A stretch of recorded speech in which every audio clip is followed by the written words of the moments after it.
सभी भाई बहनों को जय मसीह की। प्रभु की आशीष और उसका अनुग्रह आपके ऊपर बहुत आयत से होता रहे। आइए हम वचनों की तरफ चलते हैं। मत्ती रचित सुसमाचार अध्याय 22। मत्ती रचित सुसमाचार अध्याय 22 वचन 1 से 46 तक। 1 से 46 तक। विवाह भोज का दृष्टांत। विवाह भोज का दृष्टांत। इस पर यीशु फिर उनसे दृष्टांतों में कहने लगा, स्वर्ग का राज्य उस राजा के समान है जिसने अपने पुत्र का ब्याह किया, और राजा ने अपने दासों को भेजा कि नेवताहारियों को ब्याह के भोज में बुलाएं, परंतु उन्होंने आना ना चाहा। किनको बुलाया था? इजराइलियों के लिए। परमेश्वर ने इजराइलियों को चुना था और बुलाया था। फिर राजा ने और दासों को यह कहकर भेजा कि नेवताहारियों से कहो, देखो मैं भोज तैयार कर चुका हूँ और मेरे बैल और पले हुए पशु मारे गए हैं और सब कुछ तैयार है, ब्याह के भोज में आओ। परंतु वह उपेक्षा करके चल दिए, इंतजार करके चल दिए, कोई अपने खेत को, कोई अपने व्यापार को। औरों ने जो बच रहे थे उसके दासों को पकड़कर उनका अनादर किया और मार डाला। राजा ने क्रोध किया। राजा ने क्रोध किया। बिल्कुल करेगा। और परमेश्वर क्रोध तो करता है जब उसकी प्रजा के लिए कोई हानिकारक काम करेगा या उसके राज्य के लिए कोई हानिकारक काम करेगा तो परमेश्वर क्रोध करता है। प्रेम भी करता है और क्रोध भी करता है। और अपनी सेना भेजकर उन हत्यारों को नाश किया और उनके नगर को फूंक दिया। तब राजा ने अपने दासों से कहा, विवाह का भोज तो तैयार है, परंतु नेवताहारी योग्य नहीं ठहरे। परंतु नेवताहारी योग्य नहीं ठहरे। वो उस काबिल नहीं थे कि उनको लाया जाए या बिठाया जाए। इसलिए चौराहों में जाओ और जितने लोग तुम्हें मिलें सबको ब्याह के भोज में बुला लाओ। सो उन दासों ने सड़कों पर जाकर क्या बुरे क्या भले जितने मिले सबको इकट्ठे किया और ब्याह का घर जेवनारों से भर गया। जब राजा जेवनारों को देखने को भीतर आया तो राजा ने वहां एक मनुष्य को देखा जो ब्याह का वस्त्र नहीं पहने था। राजा ने उससे पूछा, हे मित्र, तू वहां का ब्याह का वस्त्र पहने बिना यहाँ क्यों आ गया? उसका मुंह बंद हो गया, क्योंकि जहां बुराई होगी वहां प्रभु का जो वचन है नहीं रहता। और यहाँ विवाह का भोज मतलब जो वस्त्र जो बताया गया है, तो वस्त्र मतलब कि उसने जो आज्ञाएं थी वो नहीं मानी उसने, और जो मना किया गया था उन्हीं कामों को उसने किया।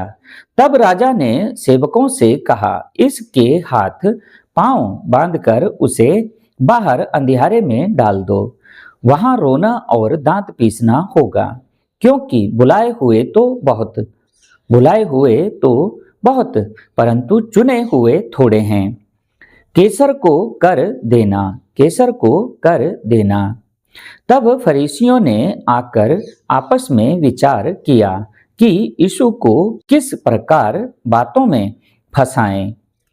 सो उन्होंने अपने चेलों को हेरोदियों के हाथ उसके पास यह कहने को भेजा कि है गुरु, हम जानते हैं कि तू सच्चा है और परमेश्वर का मार्ग सच्चाई से सिखाता है और किसी की परवाह नहीं करता, क्योंकि तू मनुष्यों का मुंह देखकर बातें नहीं करता। इसलिए हमें बता, तू क्या चाहता है?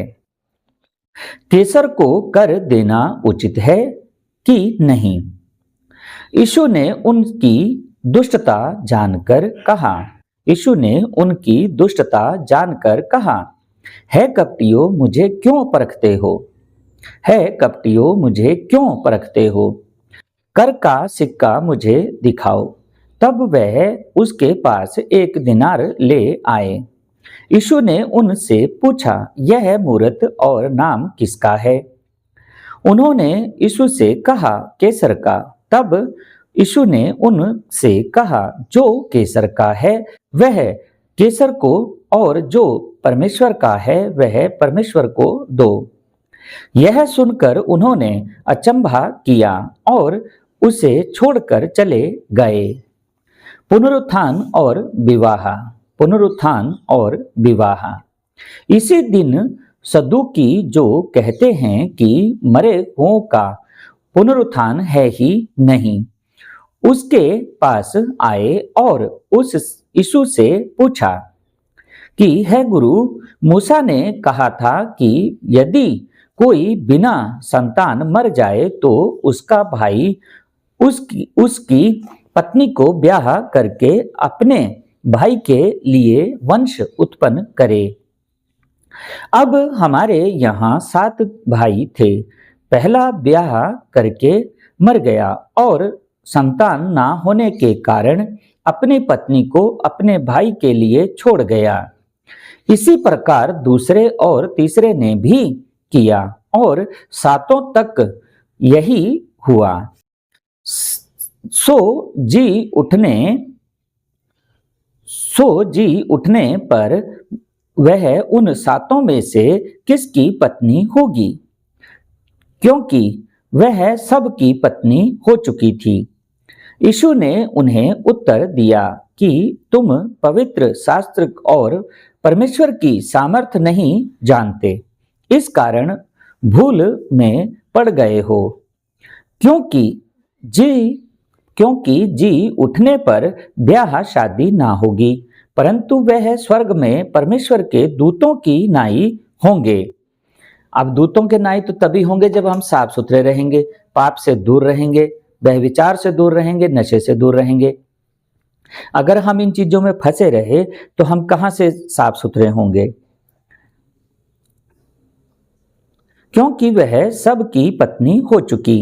यीशु ने उन्हें उत्तर दिया कि तुम पवित्र शास्त्र और परमेश्वर की सामर्थ नहीं जानते, इस कारण भूल में पड़ गए हो।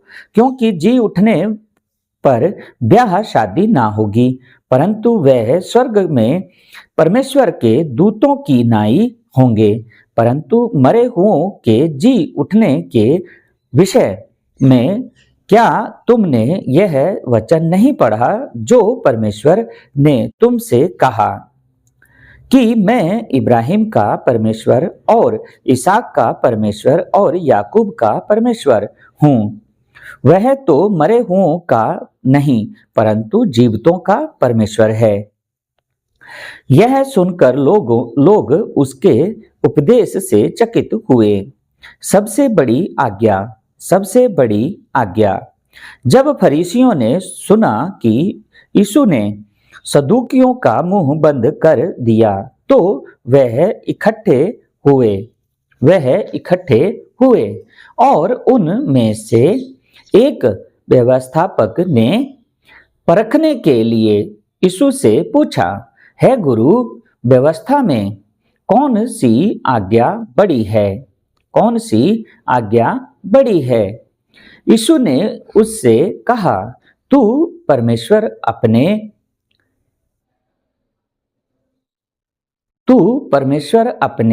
प्रभु से अपने सारे मन और अपने सारे प्राण और अपनी सारी बुद्धि के साथ प्रेम रख। किससे? परमेश्वर से। बड़ी और मुख्य आज्ञा तो यही है, और उसी के समान यह दूसरी भी है कि तू अपने पड़ोसी से अपने समान प्रेम रख। यह ही 2 आज्ञाएं सारी व्यवस्था और भविष्यवक्ताओं का आधार हैं। मसीह किसका पुत्र है? मसीह किसका पुत्र है?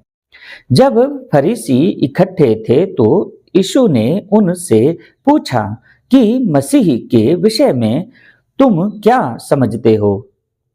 वह किसका पुत्र है? उन्होंने यीशु से कहा, दाऊद का। यीशु ने उनसे पूछा, तो दाऊद आत्मा में होकर उसे प्रभु क्यों कहता है कि प्रभु ने मेरे प्रभु से कहा, मेरे दाहिने बैठ, जब तक कि मैं तेरे बैरियों को तेरे पांव के नीचे ना कर दूं। भला जब दाऊद उसे प्रभु कहता है तो वह उसका पुत्र क्यों कर ठहरा? उसके उत्तर में कोई भी एक बात ना कह सका, परंतु यीशु दिन से किसी को फिर उस से पूछने का हियाब ना हुआ। हालेलुया, आमीन, प्रेज़ द लॉर्ड।